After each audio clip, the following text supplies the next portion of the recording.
1939ஆம் ஆண்டு செப்டம்பர் 1ஆம் தேதி விரைவான மற்றும் முழுமையான வெற்றியை அடைய ஜெர்மானிய படையினர் போலந்தின் உட்புறத்தில் ஆழமாக நுழைந்தனர்.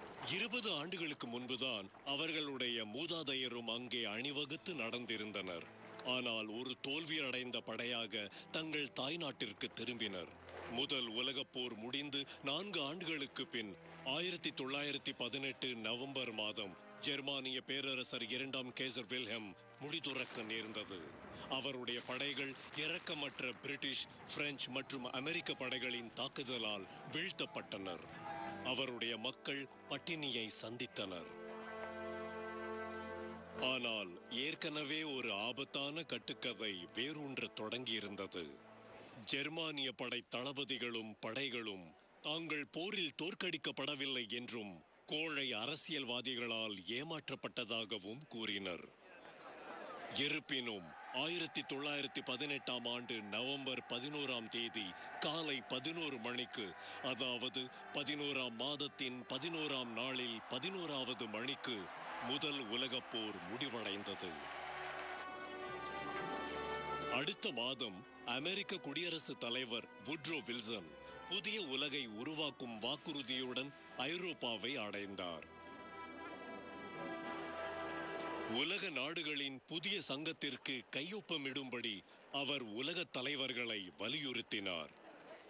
அப்போதிலிருந்து நாடுகளுக்கிடையே ஏற்படும் தகராறுகள் போரில்லாமல் சங்கத்தில் விவாதத்தின் மூலம் தீர்க்கப்படும் என்று வெர்சை உடன்படிக்கையில் அவர்கள் ஒப்புக்கொண்டனர். ஐரோப்பிய மக்கள் விடுவிக்கப்பட்டனர். ஜெர்மனியின் கூட்டாளியான ஆஸ்திரிய ஹங்கேரிய பேரரசு துண்டாடப்பட்டது. அதிலிருந்து புதிய நாடுகளான Austria, Poland, Hungary, Czechoslovakia, Yugoslavia, Latvia, Lithuania மற்றும் எஸ்தோனியா உருவாகின. ஜெர்மனியின் அளவே பெருமளவில் குறைந்தது. ஆனால் இந்த செயலில் ஒரு கால வெடிகுண்டு இருந்தது. செக்கோஸ்லோவாக்கியா போன்ற புதிய நாடுகள் தோன்றியதில் அனைவருக்கும் மகிழ்ச்சி என்று சொல்ல முடியாது. அதில் பலவற்றில் ஜெர்மானிய சிறுபான்மையினர் பெருமளவில் இருந்தனர்.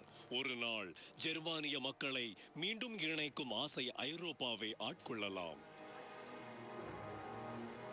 போரினால் பாதிக்கப்பட்ட ஜெர்மானிய மக்கள் மீது கடைசியாக இன்னொரு அவமானமும் சுமத்தப்பட்டது.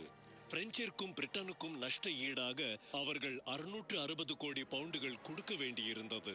அது அவர்களின் தகுதிக்கு அப்பாற்பட்ட ஒரு தொகை. வில்சன் அமெரிக்காவிற்கு திரும்பியதும் அவர் ஏற்படுத்திய புதிய உலக முறை உடனேயே சிதறியது. ஐரோப்பாவுடன் இன்னொரு போரில் தங்களை ஆழ்த்திக் கொள்ளும் ஆபத்தான செயலை செய்ய வேண்டாம் என்று அமெரிக்க காங்கிரஸ் முடிவு செய்தது. அது அவருடைய சங்கத்தில் சேர மறுத்தது.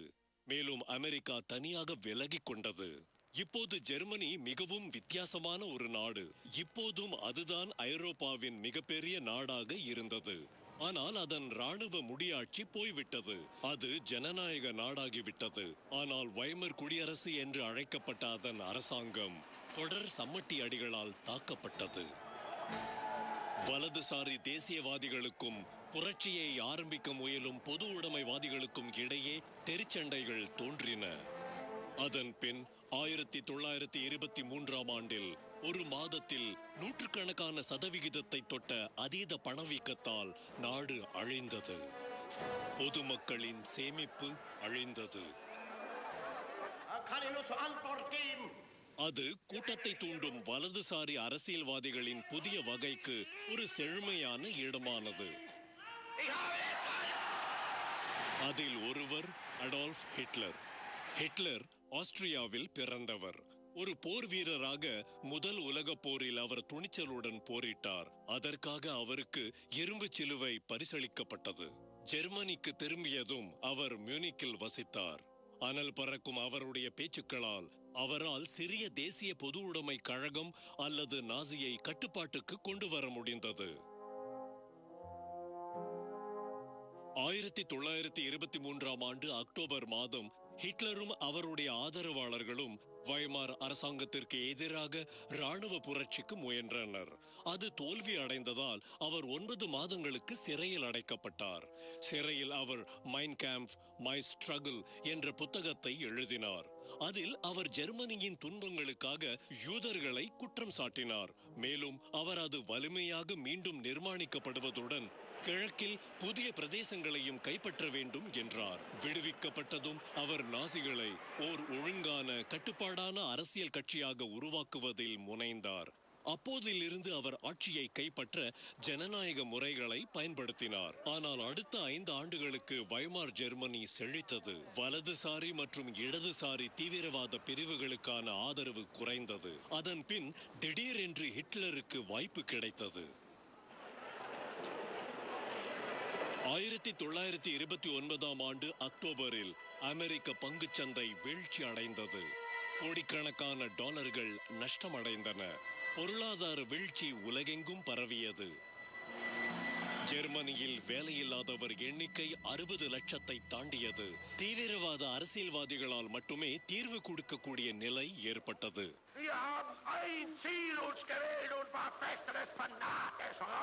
ஹிட்லர் போன்ற அரசியல்வாதிகள் 1931ஆம் ஆண்டு வாக்கில் அவருடைய நாசிகள் உண்மையிலேயே ஒரு பெரும் இயக்கமானார்கள். அவர்களுக்கென்று பிரத்யேகமாக எஸ்ஏ புயல் படையினர் என்று அழைக்கப்பட்ட பழுப்பு நிறச்சட்டை அணிந்த குண்டர்கள் இருந்தார்கள். அவர்கள் எண்ணிக்கை ஏறக்குறைய 30 லட்சம். 1932ஆம் ஆண்டு தேர்தலில் ஜெர்மானிய பாராளுமன்றமான ரைட்ஸ்டாகில் நாசிகளே பெரும்பான்மை பலம் கொண்ட கட்சியாகினர். ஆனால் கூட்டணியில் சேர ஹிட்லர் மறுத்ததால் பாராளுமன்றம் முடங்கியது. இந்த முட்டுக்கட்டையை தகர்க்க குடியரசுத் தலைவர் ஹிண்டன்பர்க் 1933ஆம் ஆண்டு ஜனவரியில் ஹிட்லரை சான்சலர், அதாவது அரசின் முதல்வராக நியமித்தார். 1 மாதத்திற்குள்ளாகவே பாராளுமன்றம் எரிக்கப்பட்டது. பொது உடைமைவாதிகள் மீது பழி சுமத்திய ஹிட்லர் அவசர நிலை அதிகாரங்களை கோரினார். அவற்றை பயன்படுத்தி அவர் மற்ற கட்சிகளை தடை செய்தார். 1934ஆம் ஆண்டு ஆகஸ்ட் மாதம் குடியரசுத் தலைவர் ஹிண்டன்பர்க் மரணம் அடைந்தார். ஹிட்லர் தன்னையே குடியரசுத் தலைவராக அறிவித்தார். இப்போது அவர்தான் முழுமையான தலைவர், ஜெர்மனியின் ஃபியூரர்.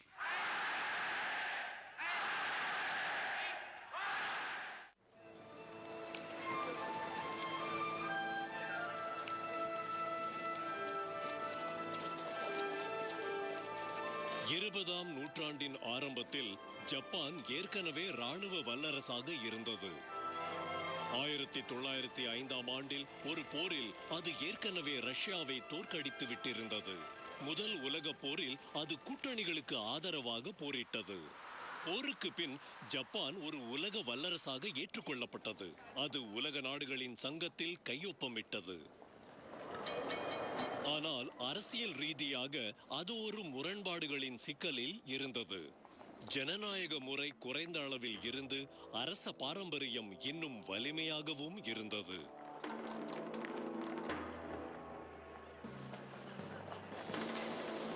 மேலும் அந்த நாடு பெரும் பொருளாதார சிக்கல்களை சந்தித்தது. அதன் மக்கள் தொகை அதிகரித்தது.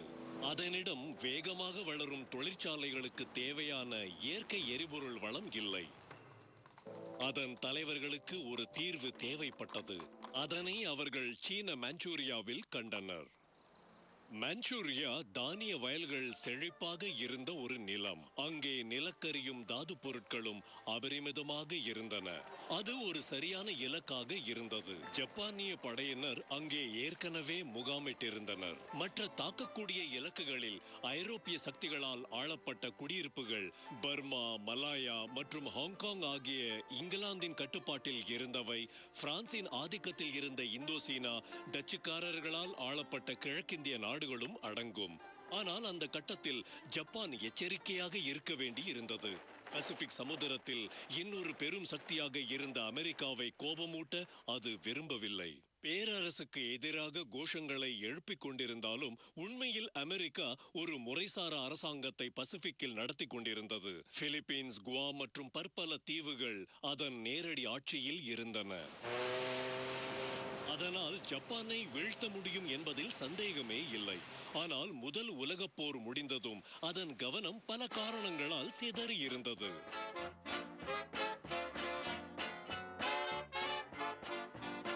அது அமெரிக்காவின் ஜாஸ் காலம்.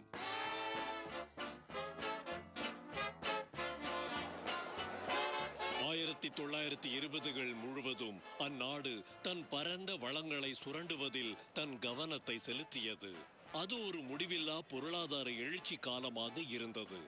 தொழில்துறையிலும் பங்குச்சந்தையிலும் லாபங்கள் செழித்தன. இன்பத்துக்கான தேடல் அதிகரித்ததில் அமெரிக்கா தன்னை தொலைத்து விட்டதை போல் தோன்றியது.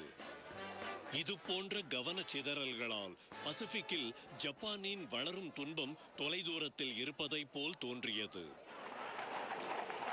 முதல் உலகப் போருக்கு பின் அமெரிக்கா தன் படையை குறைத்து கடற்படையையும் குறைப்பதாக பிரிட்டன், பிரான்ஸ் மற்றும் ஜப்பானுடன் ஒப்பந்தம் போட்டது.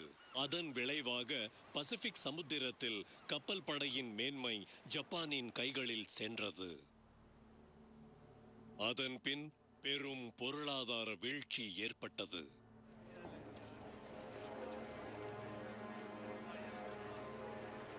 பொருளாதார அழிவு பரவிய போது மக்கள் தொகையில் 1/4 பங்கு தங்கள் வேலைகளை இழந்தனர். பல்லாயிரக்கணக்கானோர் தங்கள் வீடுகளை இழந்து சேரிகளில் வாழ்ந்தனர்.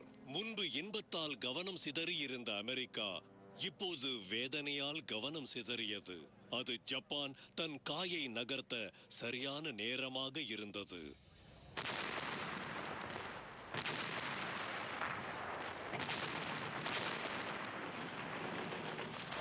1931ஆம் ஆண்டு தங்களின் தேர்ந்தெடுக்கப்பட்ட அரசாங்கத்திற்கு அறிவிக்காமலேயே ஜப்பானிய படைகள் மாஞ்சூரியாவில் அதன் தலைநகரமான முக்டனை கைப்பற்றின. அப்பகுதியின் மற்ற இடங்களையும் ஆக்கிரமித்தன. கைபொம்மை நகரமான மான்சுகுவோ கைபொம்மை அரசரின் ஆட்சியின் கீழ் பிரகடனப்படுத்தப்பட்டது. 1911இல் பதவி விலக்கப்பட்ட சீனாவின் கடைசி பேரரசான ஹென்றி பூயி ஓய்வு காலத்தில் இருந்து அழைத்து வரப்பட்டார். உலக நாடுகளின் சங்கத்தின் தலைமையகமான ஜெனீவாவில் அது தன் முதல் பெரும் பரீட்சையை சந்தித்தது. உலக அளவில் ஜப்பானின் மீது கண்டனம் தெரிவிக்கப்பட்டது. ஆனால் அதன் பதில் திண்ணமாக இருந்தது. பேரவையால் ஏற்றுக்கொள்ளப்பட்ட அறிக்கைக்கு சம்மதிப்பது ஜப்பானுக்கு முடியாத காரியம் என கூற விரும்புகிறோம். ஜப்பானியர் அப்படியே வெளியேறினர். சங்கமும் மான்சூரியாவிற்காக தங்களால் எதையும் செய்ய முடியாது என்பதை திடீரென்று உணர்ந்தனர். ஜப்பான் சர்வதேச அளவில் விலக்கப்பட்டதாக அறிவிக்கப்பட்டது. ஆனால் அது கவலைப்படவில்லை. அதன் தலைவர்கள் சீனாவில் மேலும் வெற்றிகளை அடைவதில் தங்கள் கவனத்தை செலுத்தினர். அவை சுலபமாக அடையக்கூடியவையாக இருந்தன. சீனா ஒரு குழப்பமான நாடாக இருந்தது. ஜெனரல் அசிமோ சியாங் கை ஷெக்கின் அரசாங்கம் மாசேதுங் தலைமையில் இருந்த சீன பொது உடைமை கட்சியுடன் சச்சரவில் இருந்தது. அங்கே உள்நாட்டு போர் நிலவியது.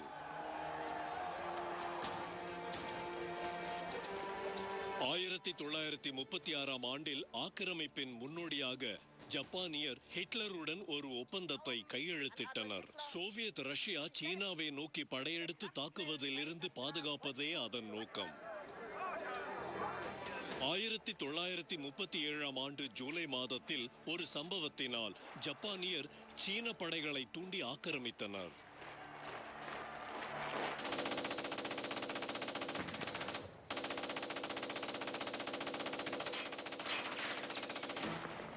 முதலில் சீனர்கள் திடுக்கிட்டனர்.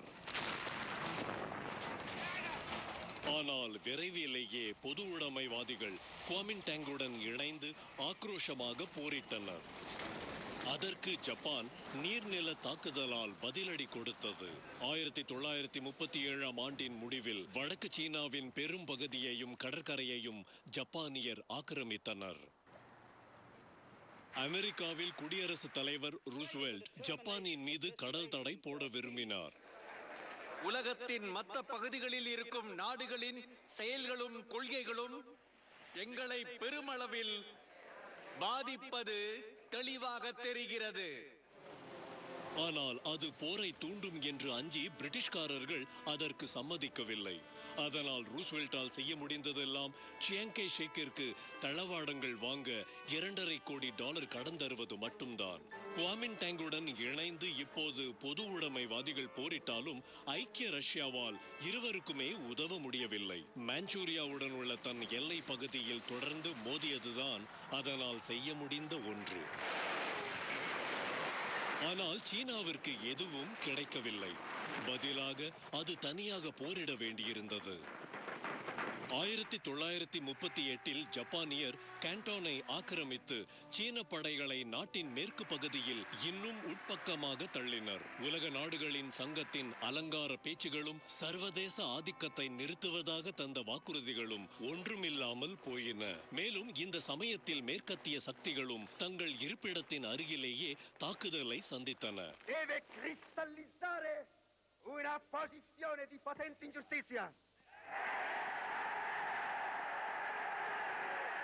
Sangue i principi che sorgono e che nascono e i principi che declinano, la vittoria è per noi, per i primi. இன்று இத்தாலிய எதேச்சியான சர்வாதிகாரி பெனிட்டோ முசோலினியை எள்ளி நகையாடுவது சுலபமாக இருக்கலாம். அவர்களின் அந்த நிலைமை கேலிக்கு உகந்ததாக இருக்கலாம். ஆனால் 1922 ஆண்டில் அப்படி தோன்றவில்லை. அன்றைய காலத்தில் இத்தாலி ஆட்சி குலைவின் விளிம்பில் இருந்ததைப் போல் தோன்றியது. நாட்டில் வேலை நிறுத்தங்களும் நில ஆக்கிரமிப்புகளும் தலைவிரித்து ஆடின. இது போன்ற ஒரு குழப்ப நிலையில் ஜெர்மனியை போன்ற ஜனநாயக அரசாங்கம் கையால் ஆகாததாக தோன்றியது. அதனால் போர் அனுபவசாலியும் பத்திரிகையாளருமான முசோலினி ஒரு தீர்மானத்தை எடுக்க முடிவெடுத்தார். அவர் வலதுசாரி தேசிய கட்சியாக எதேச்சதிகாரத்தை நிறுவினார்.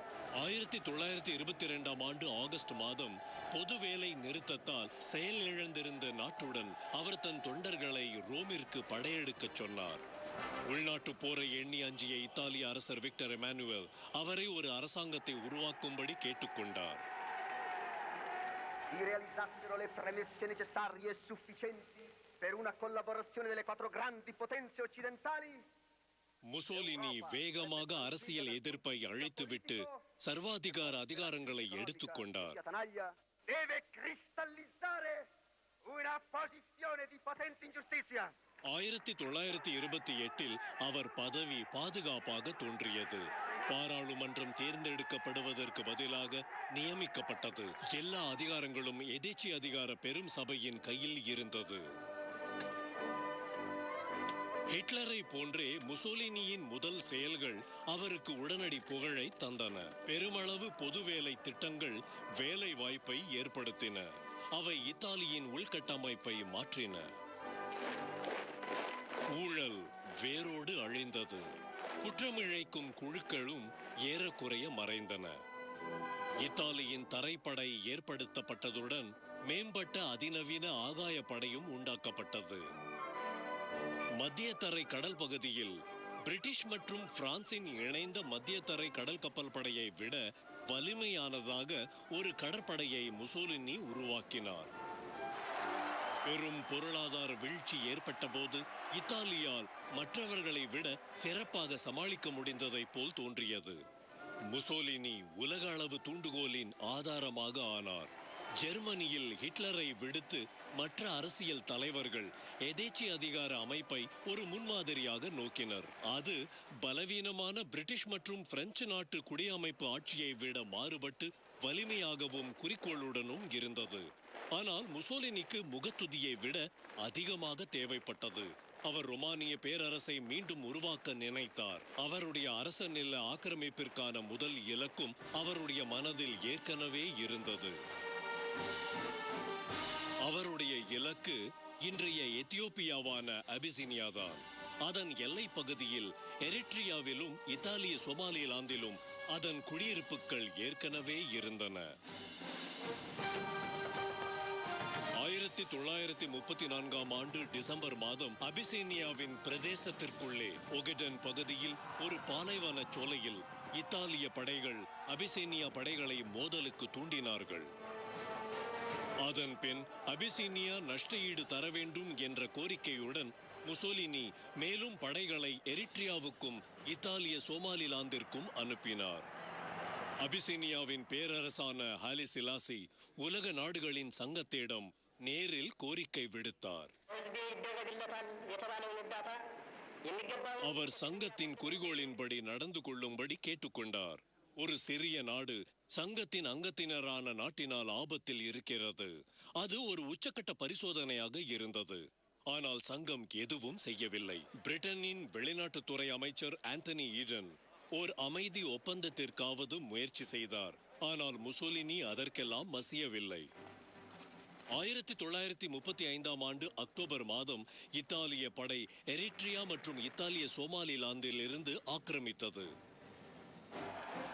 பீரங்கி படைகளையும் பீரங்கிகளையும் கொண்ட நவீன படையையும் எதிர்க்க அபிசீனிய படைகளுக்கு வாய்ப்பே இல்லை.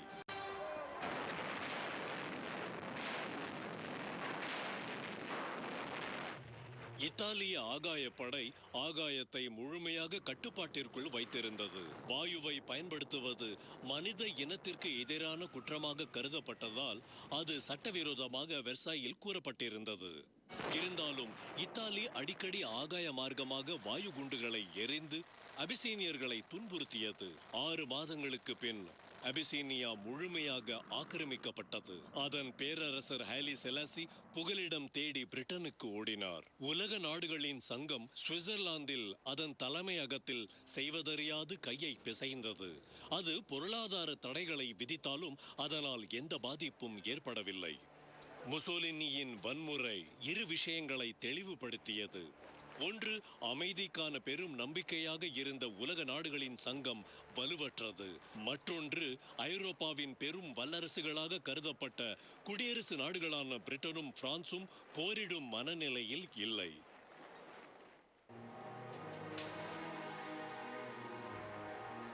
பிரிட்டனும் பிரான்சும் முதல் உலகப் போரினால் நொறுங்கின. உண்மையில் அவற்றின் பொருளாதாரம் அதன் பின் மீளவே இல்லை.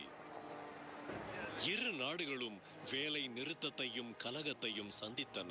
பெரும் பொருளாதார வீழ்ச்சிக்கு முன்பே 2 நாடுகளிலும் பெருமளவு வேலையில்லா திண்டாட்டம் ஏற்பட்டது. ஜெர்மனியின் முந்தைய குடியிருப்புகளையும் துருக்கிய ஆட்டோமன் பேரரசால் ஆளப்பட்ட மத்திய கிழக்கு பிரதேசங்களையும் இப்போது எடுத்துக்கொண்டதால் அவைகளின் ராஜ்யம் விஸ்தாரமாகியது. அதனை கட்டுப்படுத்தும் செலவையும் சந்திக்க வேண்டியிருந்தது. எல்லாவற்றுக்கும் மேலாக இரண்டுமே முதல் உலகப் போரின் பயங்கரமான இழப்புகளால் காயப்பட்டிருந்தன. தொடர்ச்சியாக பிரிட்டிஷ் தலைவர்களான லாய்ட் ஜார்ஜ், ராம்சே மெக்டொனால்ட் மற்றும் அதற்கும் மேலாக ஸ்டான்லி பால்ட்வின் போன்றவர் பிரிட்டனை எதிர்கால தகராறுகளில் இருந்து விலக்கி வைக்க தீர்மானித்தனர். மேற்கு முன்னணியில் பயங்கரமான இழப்புகள் இருந்தாலும் பிரிட்டன் கட்டாய ஆள் எடுப்பின் மூலம் ஒரு பெரிய மற்றும் மிக திறமையான படையுடன் முதல் உலகப் போரை முடித்திருந்தது. உடனேயே அதனை சிறிய தொழில் ரீதியான படைகளாக அதன் பரந்த ராஜ்யத்தை காக்க அனுப்பப்பட்டது. பெரும் பொருளாதார வீழ்ச்சி ஏற்பட்ட போது படையை நவீனப்படுத்தும் எல்லா எண்ணங்களும் கைவிடப்பட்டன. போரினால் பிரிட்டன் பொருளாதார ரீதியாகவும் இராணுவ ரீதியாகவும் பலவீனமடைந்திருந்தது என்பதே அதன் அர்த்தம். பிரிட்டிஷ்காரர்களின் இழப்பை விட பிரெஞ்சுக்காரர்களின் இழப்பு இன்னும் மோசமாக இருந்தது. ஜெர்மானியரை ஒருபோதும் நம்ப முடியாமல் இருந்ததால் கட்டாய ஆள் எடுப்பின் மூலம் ஒரு பெரிய படை பராமரிக்கப்பட்டது. ஆனால் 1920கள் முழுவதும் பிரான்ஸ் நாட்டு பிறப்பு விகிதம் குறைந்தது.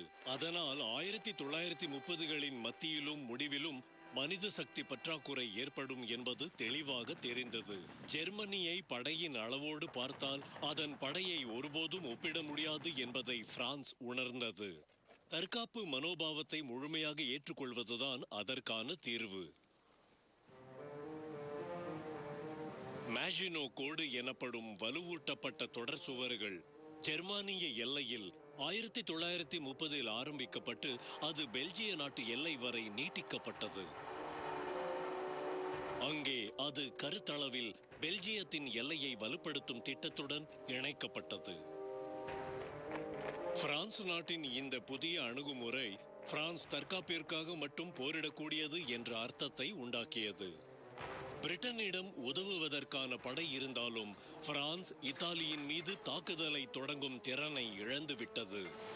மேலும் 2 நாடுகளுக்கும் மத்திய தரைக்கடல் பகுதியில் தங்கள் கடற்படையை விட முசோலினியின் புதிய கப்பற்படையின் எண்ணிக்கை அதிகம் என்று நன்றாக தெரியும்.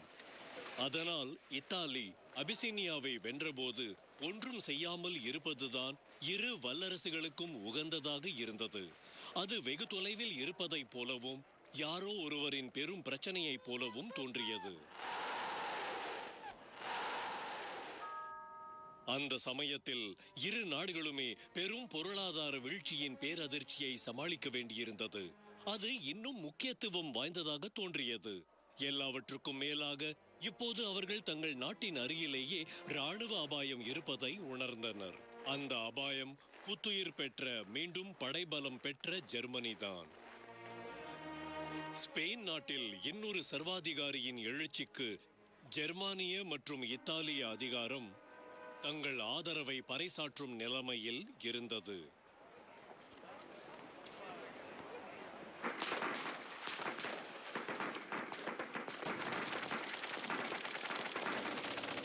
ஆயிரத்தி 1936 ஸ்பெயினில் உள்நாட்டு போர் தோன்றியது.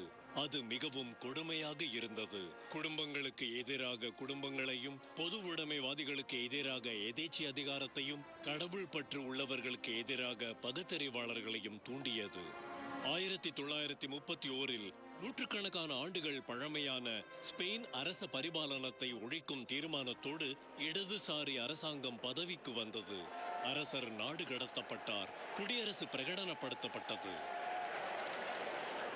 1936 பிப்ரவரி மாதம் இடதுசாரி கட்சிகள் ஒரு வெகுஜன முன்னணியாக இணைந்து வலதுசாரி சக்திகளை பொது தேர்தலில் சந்திக்க தயாராயின. குறுகிய வித்தியாசத்தில் வெகுஜன முன்னணி வெற்றி பெற்றது. அதன் சீரமைப்பு திட்டம் மிதமாக இருந்தாலும் வேலை நிறுத்தங்கள் மற்றும் நில ஆக்கிரமிப்பு அலையால் பொது உடைமைவாதிகள் ஆட்சியை கைப்பற்றுவது தவிர்க்க முடியாதது என்று வலதுசாரியினரை அஞ்ச வைத்தது. ஸ்பெயின் படையின் உள்ளேயே இருந்த மாறுதல் விரும்பாதவர்களும் கத்தோலிய சிந்தனை உடையவர்களுமான மூத்த அதிகாரிகள் ஒரு அரசியல் புரட்சியின் சாத்தியக்கூறை எண்ண ஆரம்பித்தனர். அவர்களில் முன்னாள் படை தளபதியாக இருந்து கேனரி தீவுகளில் ஸ்பெயின் படையை நடத்துவதற்காக அனுப்பப்பட்ட ஜெனரல் பிரான்சிஸ்கோ பிராங்கோவும் ஒருவர்.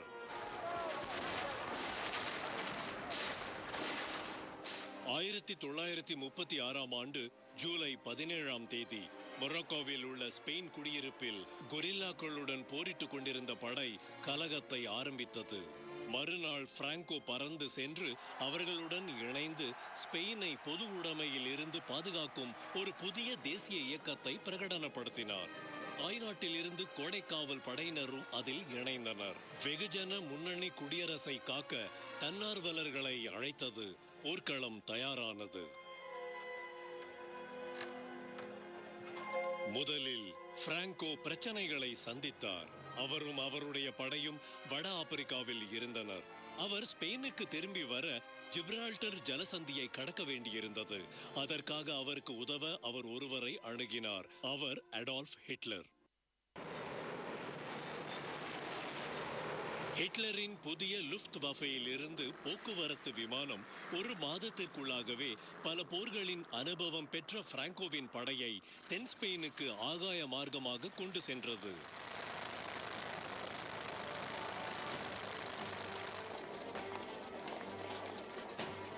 அந்த கட்டத்தில் இன்னும் குடியாட்சி ஒரு நன்மையாகவே தோன்றியது. பிராங்கோவை ஆதரிக்கும் ராணுவ எழுச்சிகள் மேட்ரிடிலும் பார்சிலோனாவிலும் விரைவாக நசுக்கப்பட்டு நாட்டின் கிழக்கு பகுதியில் பெருமளவை அதன் கட்டுப்பாட்டில் விட்டது.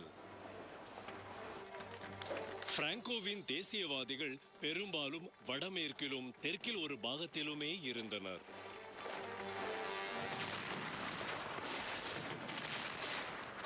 ஆனால் ஹிட்லரும் முசோலினியும் படைகளையும் தளவாடங்களையும் குவித்தபோது தேசியவாதிகளின் நிலைமை மாற்றப்பட்டது.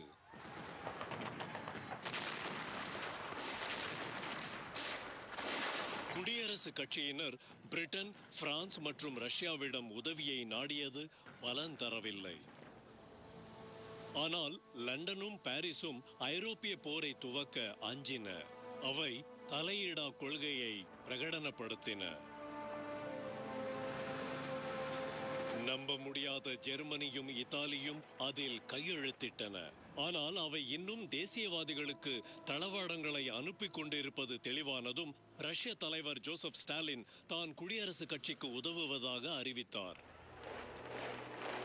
ஜெர்மனியில் எதேச்சி அதிகாரம் வளர்வதுதான் ஸ்டாலினின் கவலையாக இருந்தது. நாசி கொள்கைகளுக்கு எதிரி பொது உடைமை கொள்கைதான் என்று தான் நம்புவதாக ஹிட்லர் மிக தெளிவாக அறிவித்துவிட்டார். ரஷ்யா ராணுவ வலிமையை மேம்படுத்தி கொண்டிருக்கும் போது ஜெர்மனியையும் இத்தாலியையும் வேலையில் வைத்திருக்க ஒரே வழி ஸ்பெயினின் தகராறுதான் என்று ஸ்டாலின் எண்ணினார்.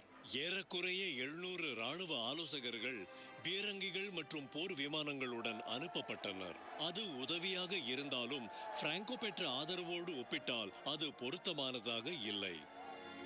உண்மையில் குடியரசுக் கட்சிக்கு பெரும் வெளிப்புற ஆதரவு எந்த நாட்டிலிருந்தும் கிடைக்கவில்லை. மாறாக தன்னார்வலர்களான சர்வதேச படைப்பிரிவிலிருந்து கிடைத்தது. சுமார் 30,000 இடதுசாரி அமெரிக்கர்கள், பிரிட்டிஷ்காரர்கள், பிரெஞ்சுக்காரர்கள் மற்றும் ஜெர்மானியர் ஸ்பெயினில் போரிட கையொப்பமிட்டனர். புதிய எதேச்சை அதிகார ஆதரவுடன் தேசியவாதிகளால் இரு முன்னணிகளை திறக்க முடிந்தது. அதில் ஒன்று வடக்கிலிருந்து பார்சிலோனாவை நோக்கி முன்னேறிய போது, மற்றொன்று பிராங்கோவின் தலைமையில் தெற்கில் இருந்து மேட்ரிடை நோக்கி முன்னேறியது. 1936ஆம் ஆண்டு முடிவில் மேட்ரிட் 3 புறங்களிலும் சூழப்பட்டு கிட்டத்தட்ட முற்றுகையிடப்பட்டது. போர் நீண்டு கொண்டே இருந்தபோது எதேச்சை அதிகார சர்வாதிகாரத்தால் வீழ்த்தப்படாமல் இருப்பதே மேட்ரிடை சுற்றி போரிட்டு கொண்டிருந்த இடதுசாரியினரின் தீர்மானத்திற்கு ஒரு அடையாளமாக இருந்தது. ஆனால் திரைகளுக்கு பின்னால் குடியரசுக் கட்சியின் கூட்டணி சிதற ஆரம்பித்தது. பொதுவுடைமைவாதிகளும் சமதர்மவாதிகளும் ராணுவ வெற்றியில் கவனத்தை செலுத்த விரும்பினர். ஆனால் லட்சியவாத எதேச்சை அதிகாரிகள் இந்த போரை ஊழியர்களின் பெரும் புரட்சிகளுக்கு ஒரு சந்தர்ப்பமாக நினைத்தனர். ஒற்றுமையில்லாத இந்த நிலைகள் 1937ஆம் ஆண்டு மே மாதம் வெளிப்பட்டன. பார்சிலோனாவில் எதேச்சை அதிகாரத்திற்கும் பொது உடைமைவாதிகளுக்கும் இடையே சண்டை தொடங்கியது. அது குடியரசுக் கட்சியின் கொள்கையை பலவீனப்படுத்தியது. 1938ஆம் ஆண்டு இறுதியில் தேசியவாதிகள் தங்கள் எதிரியை பார்சிலோனாவை சுற்றியுள்ள ஒரு சிற்றூரிலும் கிழக்கில் மேட்ரிடிலிருந்து கடற்கரை வரை நீண்டிருந்த இன்னொரு பகுதியிலும் ஒடுக்கினர். மேட்ரிட் தொடர்ந்து போரிட்டது. ஆனால் சர்வதேச படை வீரர்கள் விலக்கிக் கொள்ளப்பட்டனர். பிராங்கோவின் படைகள் மேட்ரிட்டின் இறுதிக்கட்ட தாக்குதலுக்கு தயாரான போது மேலும் பல நாடுகள் பிராங்கோவின் அரசாங்கத்தை அங்கீகரிக்க ஆரம்பித்தன. 1939ஆம் ஆண்டு மார்ச் மாத இறுதியில் கிட்டத்தட்ட 3 ஆண்டு போருக்கு பின் தலைநகரம் சரணடைந்தது. ஒரு மாதத்திற்கு பின் பிராங்கோ அதிகாரப்பூர்வமாக போர் முடிந்ததாக அறிவித்தார். அனைத்து நாடுகளிலும் ஜனநாயகத்தை பிராங்கோ வென்றது ஒரு அழிவென்று நிரூபணமானது. எந்த ஒரு உண்மையான பிரச்சனையையும் தடுக்க பிரிட்டன் மற்றும் பிரான்சின் ஜனநாயகங்கள் சக்தி இல்லாதவை என்ற தங்கள் நம்பிக்கையில் ஹிட்லரும் முசோலினியும் உறுதியாக இருந்தனர். 1933ஆம் ஆண்டு ஜனவரி 30ஆம் தேதி ஜெர்மனியின் பிரதமரான அந்த கணத்தில் இருந்து ஹிட்லர் தன் நெடுங்கால லட்சிய கனவை செயல்படுத்த ஆரம்பித்தார். பிப்ரவரி 3ஆம் தேதி அவர் தன் தளபதிகளிடம் கிழக்கு பிரதேசங்களை வென்று அவற்றை ஜெர்மானியப்படுத்த வேண்டும் என்பதுதான் தன் உச்சக்கட்ட இலக்கு என்று தெரிவித்தார். ஒரு பிரம்மாண்டமான விஸ்தீகரிப்பிற்காக தயாராகும்படி அவர்களுக்கு ஆணையிட்டார். பீரங்கிகளை பயன்படுத்த ஜெர்மனிக்கு தடை விதித்திருந்தாலும் 1923ஆம் ஆண்டு ரஷ்யாவுடன் பீரங்கி வடிவங்களை தயாரிக்கவும் புதிய நகரும் கவச பீரங்கிகளை பரிசோதிக்கவும் ஒரு ரகசிய ஒப்பந்தம் போடப்பட்டது. ஹைன்ஸ் குட்டேரியன் போன்ற உற்சாகமிக்க இளம் ஜெர்மானிய அதிகாரிகள் பாசில் லிட்டில் ஹார்ட் மற்றும் கர்னல் ஜான் ஃபுல்லர் போன்ற ஆங்கிலேய சிந்தனையாளர்களின் கருத்துக்களை படித்தனர். 1920ஆம் ஆண்டு சாலிஸ்பரி சமவெளியில் பிரிட்டிஷ்காரர்களின் பயிற்சிகளையும் அவர்கள் பார்த்தனர். அதிலிருந்துதான் அவர்கள் பீரங்கிகள், பீரங்கி படைகள், தரைப்படைகள் போன்றவற்றை இணைத்து வேகமாக நகரும் படைகளை உருவாக்கி எதிரி பகுதியில் வேகமாகவும் ஆழமாகவும் ஊடுருவும் எண்ணத்தை பெற்றனர். அவர்களுடைய எண்ணங்களை ஹிட்லர் உற்சாகத்துடன் ஏற்றுக்கொண்டார். அந்த புதிய படை 3 கவசம் அணிந்த பிரிவுகளுடன் இருக்கும். அதே போலவே முதல் உலகப் போரின் முதல் தர போராளியான ஹெர்மன் கோரிங்கின் தலைமையில் புதிய விமானப்படையான லுஃப்ட்வஃபையிலும் புதிய கட்டமைப்புகள் தயாரிக்கப்பட்டன. விமானப்படை அதிகாரப்பூர்வமாக தடை செய்யப்பட்டிருந்த ஆண்டு முழுவதும் பொதுத்துறை இயந்திரங்களை தயாரிப்பதன் மூலம் ஜெர்மனி தன் வடிவமைக்கும் திறமையை புதுப்பித்துக் கொண்டிருந்தது. மேலும் என்ஜின் இல்லாமல் இயங்கும் மற்றும் பறக்கும் சங்கங்களும் இருந்ததால் விமான ஓட்டக்கூடியவர்களின் சேமப்படை இருந்தது. 1935ஆம் ஆண்டு மார்ச் மாதம் லுஃப்ட்வாஃபே இருப்பதை ஹிட்லர் அறிவித்தார். அதன் பின் அவர் படைபலம் 3 லட்சம் ஆட்களுக்கு அதிகரிக்கப்படும் என்று அறிவித்தார். கட்டாய ஆள் எடுப்பு மீண்டும் அறிமுகப்படுத்தப்பட்டது. அதுவரை ஹிட்லர் தன் இலக்கில் மிதமாக இருந்தார். அவர் தனக்கு சொந்தமான ரைன்லாந்து மற்றும் சார்லாந்தை மட்டுமே எடுத்துக்கொண்டார். ஆனால் இப்போது அவரின் பெரும் இலக்காக இருந்தது அவருடைய தாய்நாடான ஆஸ்திரியா தான். 1934இல் ஆஸ்திரிய நாசிகள் அதிகாரத்தை கைப்பற்றி தங்கள் நாட்டை ஜெர்மனியுடன் இணைக்க முயன்றனர். ஆஸ்திரியர்கள் ஒருபோதும் ஜெர்மனி நாட்டின் பகுதியாக இல்லாமல் இருந்தாலும் அவர்களும் ஜெர்மானிய மொழியையே பேசினர். 1938ஆம் ஆண்டு பிப்ரவரி மாதம் இன்னொரு நாசி திட்டம் கண்டுபிடிக்கப்பட்டது. ஆஸ்திரிய பிரதமர் கர்ட் வான் ஷுஸ்னிக் ஹிட்லரை எதிர்த்தார். ஆஸ்திரிய நாசிகளை இழிவுபடுத்துவதை ஆஸ்திரியா நிறுத்தி ஜெர்மனியுடன் இணைய வேண்டும் என்று ஹிட்லர் பதிலடி கொடுத்தார்.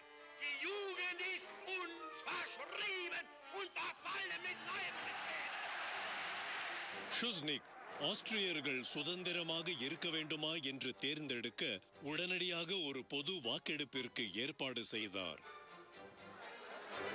1938ஆம் ஆண்டு மார்ச் 12ஆம் தேதி பொது வாக்கெடுப்பிற்கு முந்தைய இரவு அதன் முடிவு தவறாக இருக்குமோ என்று எண்ணி ஹிட்லர் தன் படைகளை அனுப்பினார். முழுமையான ஆச்சரியம் தந்த நாசி ஆதரவாளர்களின் உற்சாக வரவேற்புடன் சேர்ந்து அது ஒரு இரத்தமில்லா தாக்குதலானது.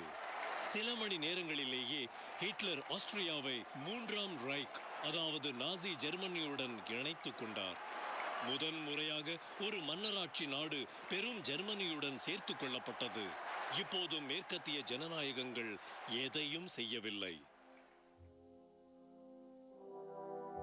1938ஆம் ஆண்டு கோடை காலத்தில் அவர் அடுத்தபடியாக செக்கோஸ்லோவாக்கியாவை குறிவைத்தார்.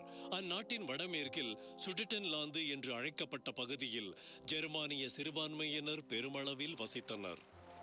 இந்த சுடேட்டன் ஜெர்மானியர்கள் பழைய ஆஸ்திரிய பேரரசின் பாகமாக இருந்தனர். ஆனால் 1919இல் செக்கோஸ்லோவாக்கியா தோன்றிய போது துண்டிக்கப்பட்டனர். வெர்சாய் உடன்படிக்கை கையொப்பம் இடப்பட்ட நாளில் இருந்தே இந்த கால வெடிகுண்டு துடிக்க ஆரம்பித்து விட்டது. சுடெட்டன் ஜெர்மானியரை சுயாட்சி கோரும்படி ஹிட்லர் தூண்டிவிட்டார். அதன் பின் செக்கோஸ்லோவாக்கியா அரசாங்கம் அதற்கு சம்மதிக்கவில்லை என்றால் படையெடுப்பதாக அச்சுறுத்தினார். அஞ்சாத செக் அரசாங்கம் பொதுமக்களை திரட்டி எதிர்க்க தயாரானது. செக்கோஸ்லோவாக்கியா ராணுவம் பெரியதாகவும் சிறந்த படைக்கலத்துடனும் இருந்தது. ஜெர்மானிய எல்லையில் அது வெல்ல முடியாத அரணுடன் இருந்தது. ஹிட்லர் பின்வாங்கினார்.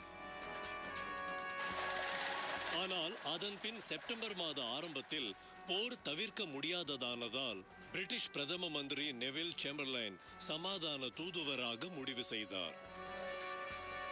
அவர் இருமுறை பறந்து சென்று ஹிட்லரை சந்தித்தார். நாசி சர்வாதிகாரி சுடெட்டன்லாந்தை அவருக்கு அளித்தால் ஐரோப்பாவில் மேற்கொண்டு பகுதிகளை கேட்க மாட்டேன் என்று உறுதியளித்தார்.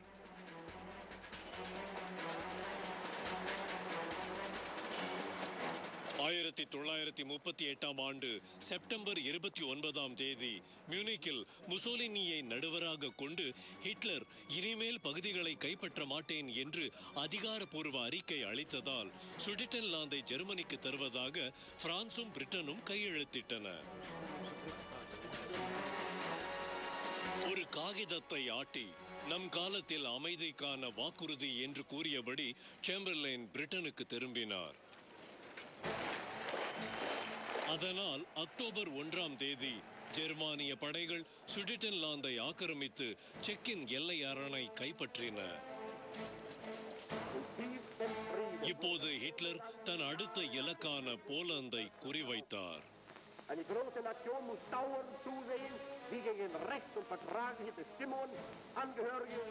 இப்போதும் அதற்கான அற்ப காரணம் வெர்சை உடன்படிக்கையின் விளைவாக சிக்கிக்கொண்ட ஜெர்மானிய சிறுபான்மையினர்தான். டான்சிக் துறைமுகத்தை ஜெர்மனிக்கு திருப்பி தரும்படி ஹிட்லர் கேட்டார். அப்போது கிழக்கு பிரஷ்யாவை ஜெர்மனியின் மீத பாகத்துடன் இணைக்க முடியும் என்றார். போலந்துக்காரர்கள் மறுத்தனர். ஹிட்லர் தயங்கினார். அவர் ஒரு முழுமையான போருக்கு தயாராக இல்லை. அவருக்கு செக்கோஸ்லோவாக்கியாவில் முடிக்கப்படாத வேலை இருந்தது. 1939 ஆண்டு மார்ச் மாதம் செக் நாட்டில் இருந்து இனவாரியாக மாறுபட்டிருந்த நாட்டின் கிழக்கு பகுதியான ஸ்லோவாக்கியா பெரும் சுதந்திரத்தை அடைவதற்காக உதவும்படி ஹிட்லரிடம் வேண்டுகோள் விடுத்தது. ஹிட்லர் செக்கோஸ்லோவாக்கியா பிரதம மந்திரியான எமில் ஹெச்சாவை பெர்லினுக்கு அழைத்தார். அவருடைய நாட்டை ஜெர்மானிய பாதுகாப்பிற்கு கொண்டு வரும்படி அவரை நிர்பந்தித்தார்.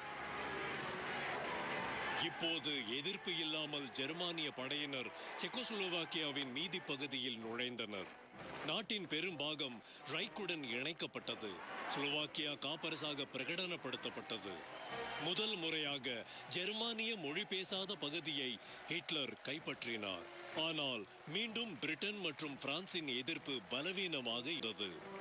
மார்ச்சின் முடிவில் அவர் போலந்திடம் டான்சிக்கை கைவிடும்படி கேட்டார். இந்த முறை அவர் போலந்தை தாக்கினால் நாங்கள் அவருக்கு எதிராக போர் தொடுப்போம் என்று பிரான்சும் பிரிட்டனும் சந்தேகத்திற்கிடமின்றி அறிவித்தன. ஆனால் இந்த சமயத்தில் அவர்களின் செய்கையை ஹிட்லர் அலட்சியப்படுத்தினார். அவர்கள் பலவீனமான மற்றும் மன உறுதியற்ற எதிரிகள் என்று அவருக்கு தெரியும். ஹிட்லரின் வன்முறையால் ரஷ்யாவில் ஸ்டாலினும் அதிகமாக கவலைப்பட ஆரம்பித்தார். ஏப்ரல் மாதம் ஸ்டாலின் பிரிட்டன் மற்றும் பிரான்சுடன் ஒரு கூட்டணிக்கு முன்மொழிந்தார். ஆனால் பேச்சுவார்த்தைகளில் அவ்வளவாக முன்னேற்றம் இல்லை. இறுதியில் ஜெர்மானிய ஆபத்திற்கு மற்றொரு தீர்வு இருப்பதாக முடிவெடுத்து ஸ்டாலின் மனம் தளர்ந்தார். ஆகஸ்ட் 23ஆம் தேதி பெரும் எதிரிகள் என்று எல்லோராலும் கருதப்பட்ட ரஷ்யாவும் 3ஆம் ரைக்கும் வன்முறையாக ஆக்கிரமிக்காத உடன்படிக்கையை அறிவித்தன. அந்த உடன்படிக்கையில் போலந்து இரு நாடுகளுக்கிடையே பிரிக்கப்படும் என்றும் ஸ்டாலின் எதிர்ப்பில்லாமல் எஸ்டோனியா, லாட்வியா மற்றும் லித்துவேனியாவை கைப்பற்றலாம் என்றும் ரகசியமாக குறிப்பிடப்பட்டிருந்தது. இப்போது ரஷ்யாவினால் எந்த ஆபத்தும் இல்லாததால் ஹிட்லர் தன் படையினரை உடனடி ஆக்கிரமிப்பிற்கு தயாராகும்படி கட்டளையிட்டார். ஆகஸ்ட் 31ஆம் தேதி மாலையில் ஜெர்மானிய படையினர் தாக்குதலுக்கு தயாராயினர். ஜெர்மனியின் தலைவர் உலகை போரில் மூழ்கடிக்க முடிவெடுத்து விட்டார்.